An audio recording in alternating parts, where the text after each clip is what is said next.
Okay, tell us about the Van Allen radiation belt, the Soviets, their discovery of the radiation and all that. I can't remember the date right now, but I believe it was back in 63 or 64, right after the decision had been made by Kennedy and NASA to put men on the moon. The Royal Astronomer of Britain, his name was Lovell, and that's not James Lovell, the astronaut, went into Russia for a complete tour. They gave him a free and clear and complete tour of their space facilities. He was allowed to go anywhere he wanted. He was allowed to talk to anybody he wanted. There was no KGB controls put on this man. Why? I have no idea, but that's what happened. And he was told by the head of the Russian Space Agency to tell NASA that they did not know how to protect their cosmonauts from solar radiation once they were above the Van Allen shield, or belt, as whatever you want to call it. And he did. He came back and he told the head man there, and he was totally ignored. And shortly thereafter, 5-6 years, boom, we broke out of the Van Allen shield. We headed to the moon. Tell us what the Van Allen radiation belt is, and point out that, for example, that Skylab and the shuttle are well underneath that. Now, the radiation shield is up there. I think it starts somewhere around 4,000 or 5,000 miles up, and it continues up to somewhere near 20,000, depending on the angle. Okay, there's more of it in the equatorial plane, which is the same plane as the Earth's equator and the Sun's equator, than there is above and below, and it's a magnetic thing which gathers up some of this radiation and shunts it from, it stops it from hitting Earth by twisting it sideways and making it circle in that shield. Well, the problem there is twofold, that if you stay under the shield, you have no problem. And most of our all our shuttles have been under the shield.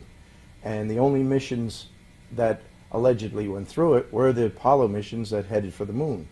Because everything else, when you orbit the Earth, these ships are up there 175 miles, maybe 200, sometimes less, but surely no more. So they are way under the shield.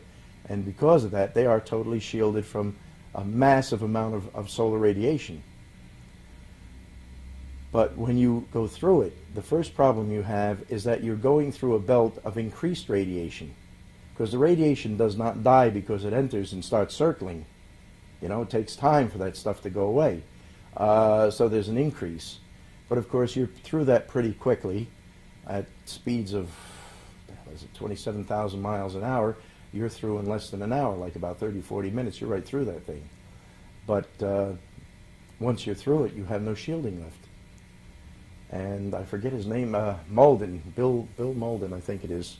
He was an astrophysicist with NASA for years, and in his book, he says you need 6 feet of shielding.